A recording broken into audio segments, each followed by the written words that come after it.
Welcome to R five TV news. ప్రముఖ పుణ్యక్షేత్రమైన శ్రీకాళహస్తిలో రోజు రోజుకి రౌడీ మూకలు గంజాయి మొత్తులు పేట్రేగిపోతున్నారు. సామాన్య ప్రజలు రోడ్డుపైకి రావాలంటే భయపడాల్సిన పరిస్థితి నెలకొందని చర్చించుకుంటున్నారు.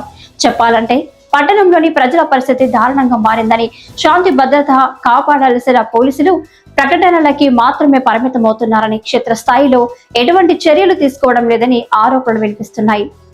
తూతూ మంత్రంగా ప్రజలను అప్రమత్తం చేసే అవగాహన పేరుతో పోలీసులు 4 వీధులకే పరిమితమయ్యారని, సాయంత్రం అయితే ద్విచక్ర వాహనాలతో రౌడీ మొఖాలు గంజాయి సేవించి రోడ్డుపై వచ్చేపోయే వారిని ఇబ్బంది పెడుతున్నారని, ఈ పరిస్థితులను పోలీసులు దృష్టికి తీసుకువెళ్లినా చూసి చూడనట్టు వదిలేస్తున్నారే గానీ కఠిన చర్యలు తీసుకోవడం లేదు.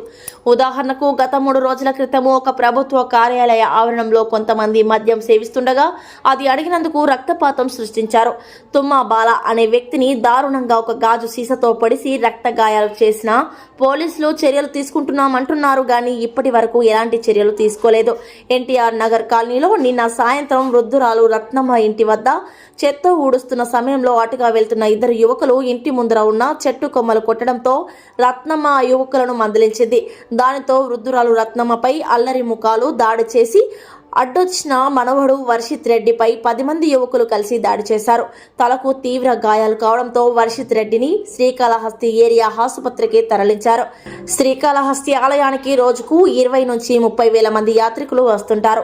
అలాంటి పుణ్యక్షేత్రంలో ఇలాంటి దారుణాలు జరుగుతుంటే అసలు పోలీసులు ఏం చేస్తున్నారని నగర ప్రజలు వాపోతున్నారు. శ్రీకాళహస్తి పట్టణంలో శాంతి భద్రతలు పూర్తిగా దెబ్బతిన్నాయని స్థానికులు చర్చించుకుంటున్నారు. నేను ఎవరిని ఏం మాట్లాడినా వాకిట్లో ఉన్నా, చెత్త ఉడుస్తా ఉన్నా. ఈ పిల్లలు 2 కార్లు తిప్పుకుంటూ వచ్చి మాన్ను కొట్టినారు. మా ఇంటి ముందర ఉండదు కానే చెట్టు. కొట్టే కాడికి ఎందుకు రైతులకు నైనా ఇప్పుడేరే చెత్త ఉడిసినాను, నువ్వు మళ్ళీ కొడతాండవే అని అన్న. కర్ర ఎత్తుకొని తిప్పుకుంటా పెరికేసేవాడు, టోపీ వేసుకున్నాడు. నా మీదకి అట్లే దారుణంగా వచ్చి కొట్టినారు వాళ్ళు. నా వయసు ఎంత, వాళ్ళు ఎంత పిల్లోళ్ళు.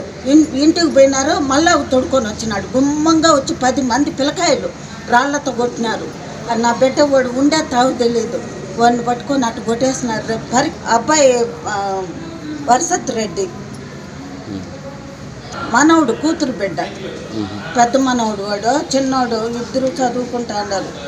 ఫస్ట్ ఇయర్ చదువుతా అన్నాడు, ఆడ డిగ్రీ ఏదో చదువుతా అన్నాడు వాడు.